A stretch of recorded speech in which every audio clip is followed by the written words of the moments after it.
వాళ్ళందరం కడప జిల్లా ప్రొద్దుటూరు గవర్నమెంట్ హాస్పిటల్లో పనిచేస్తున్న శానిటేషన్ వర్కర్లకు 4 నెలల నుంచి వేతనాలు ఇవ్వలేదని సిఐటియు ఆధ్వర్యంలో గవర్నమెంట్ హాస్పిటల్లో ధర్నా చేశారు.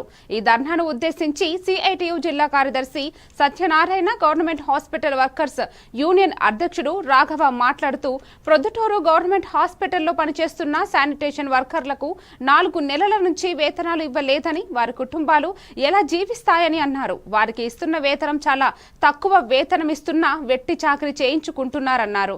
కనీస వేతనం 16,000 ఇవ్వాలని ప్రభుత్వం జీవో ఇచ్చినా కాంట్రాక్ట్ ఇవ్వడం లేదని, కాంట్రాక్టర్ రద్దు చేసి ఆయనపై కేసు నమోదు చేయాలని అన్నారు. కొందరికి పీఎఫ్, ఈఎస్ఐ ఏళ్ల నుంచి జమ చేయలేదని, వెంటనే పీఎఫ్, ఈఎస్ఐ జమ చేసి సమస్యలు పరిష్కరించుకుంటే పనులు మానేసి సమ్మె చేస్తామని హెచ్చరించారు. ఈ ధర్నాలో పెద్ద ఎత్తున కార్మికులు తదితరులు పాల్గొన్నారు.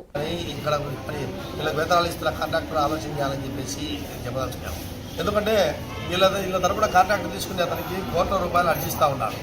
కోట్ల రూపాయల లాభాలు తీసుకుంటూ ఈరోజు వాళ్ళ వేతనాలు 3 నెలల పాటు 4 నెలల పాటు పెండింగ్లో పెడితే వాళ్ళు ఏ రకంగా జీవించాలా, ఏ రకంగా వాళ్ళ పిల్లలకు రేపు స్కూళ్ళు తెరుస్తున్నారు, పిల్లలకు ఏ రకంగా ఫీజులు కట్టాలా.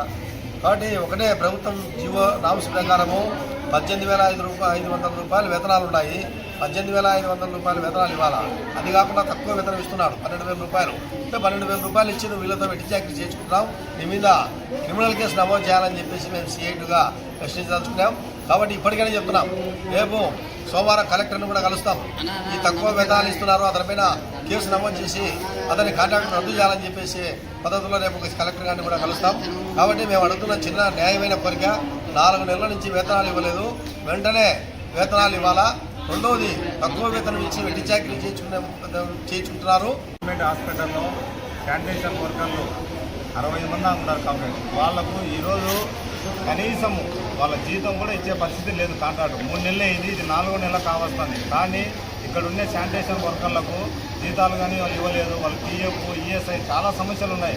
ఈ కాంట్రాక్ట్ ఇక్కడ ఉన్న కాంట్రాక్టర్ బాలనాగిరెడ్డి కనీసం వీళ్ళను పట్టించుకునే పాపాన పోలేదు. ఇక్కడ ఉన్న సూపరింటెండెంట్ కూడా మేము అడుగుతానైనా అర్జీలు ఇస్తున్నాం నెలకు వచ్చి, ఏం మేడం వాళ్ళకి జీతాలు ఏంది పరిస్థితి అని చెప్పడం కూడా జరుగుతుంది. కానీ నేను మాట్లాడుతున్నాను, నేను అక్కడ పైకి పంపించాను లెటరు, వాళ్ళకి జీతాలు తొందరలో పడతాయని చెప్పడం. కానీ ఇంతవరకు వాళ్ళు 3 నెలలు అయింది, పూర్తయి 4 నెలలకు వెళ్ళింది. కానీ వాళ్ళకి జీతాలు లేదు. వాళ్ళ కుటుంబాలు జరగాలని